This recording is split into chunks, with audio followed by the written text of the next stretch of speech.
White घातले पाहिजे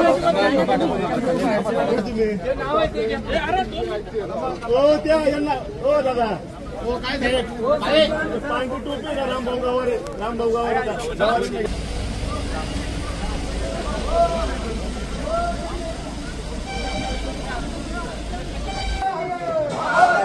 शिवाजी महाराज की जय, छत्रपती संभाजी महाराज की जय। आरक्षण आमच्या हक्काचं, नाही कुणाच्या बापाचं। ओबीसीचं आरक्षण मिळालंच पाहिजे, ओबीसीचं आरक्षण मिळालंच पाहिजे। मनोज जरांगे आगे बढ़ो, हम तुम्हारे एक मराठा लाल मराठा, एक मराठा लाल मराठा। आरक्षण आमच्या हक्काचं, नाही कुणाच्या बापाचं, नाही कुणाच्या बापाचं। एक मराठा लाल मराठा, हम तुम्हारे साथ लड़ेंगे, जीतेंगे, हम सब चलेंगे।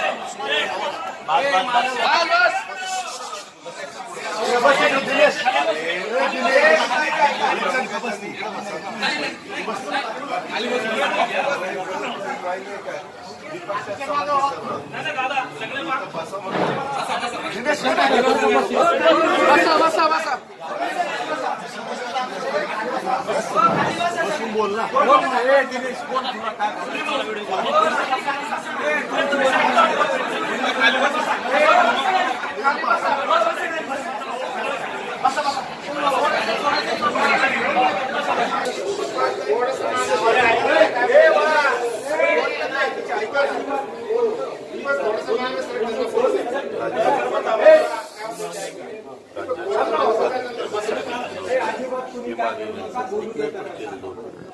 कोणी फक्त त्यांनी सांगितलं की याच्या एखादा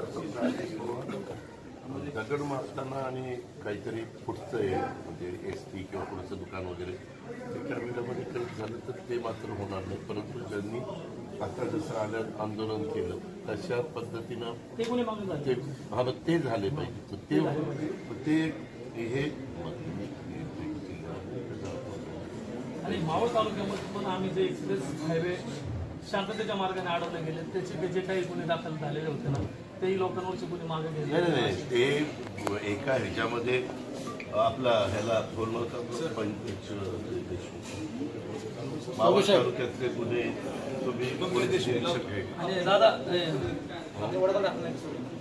मग हे कसे म्हणतात तळेगाव आणि मी डायरेक्ट एसपीशी बोलतो ना, कारण आमचं ठरलेलं असं होतं की ज्याच्यात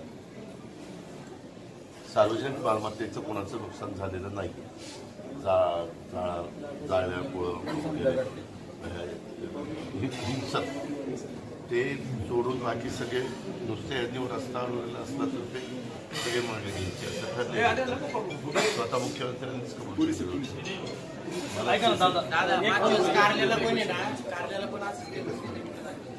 मोबाईल बंद करतो बस समोर समोरून घ्या समोरून घ्या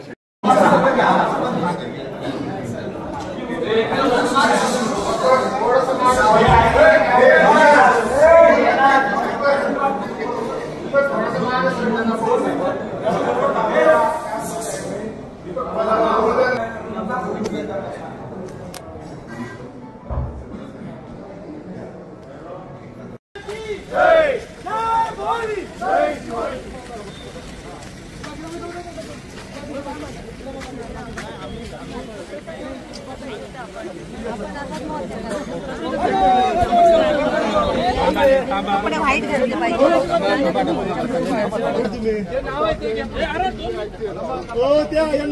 दादा काय पांढरी टोपी ना रामभाऊ गावावर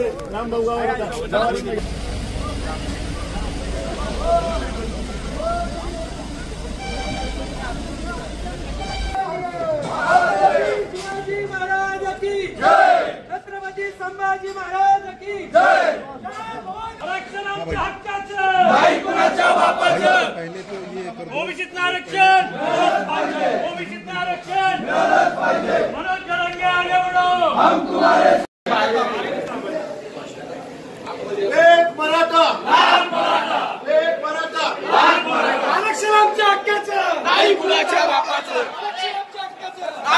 एक मराठा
कुणी फक्त त्यांनी सांगितलं की याच्या एखादा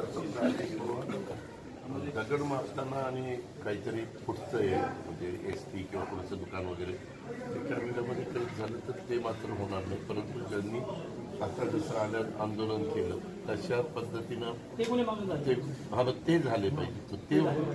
ते हे आणि मावळ तालुक्यामध्ये पण आम्ही जे एक्सप्रेस हायवे शांततेच्या मार्गाने अडवले गेले त्याचे जे काही गुन्हे दाखल झालेले होते ना तेही लोकांवरचे गुन्हे मागे गेले नाही ते एका ह्याच्यामध्ये आपला ह्याला मावळ तालुक्यातले गुन्हे तुम्ही आणि दादा मग हे कसे म्हणतात तळेगाव आणि डायरेक्ट एसपीशी बोलतो ना. कारण आमचं ठरलेलं असं होतं की ज्याच्यात सार्वजनिक मालमत्तेचं कोणाचं नुकसान झालेलं नाही.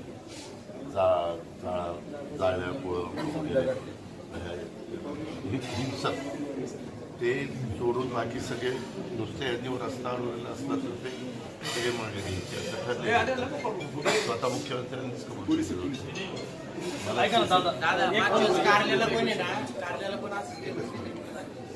मोबाईल बंद करतो बस समोरून घ्या.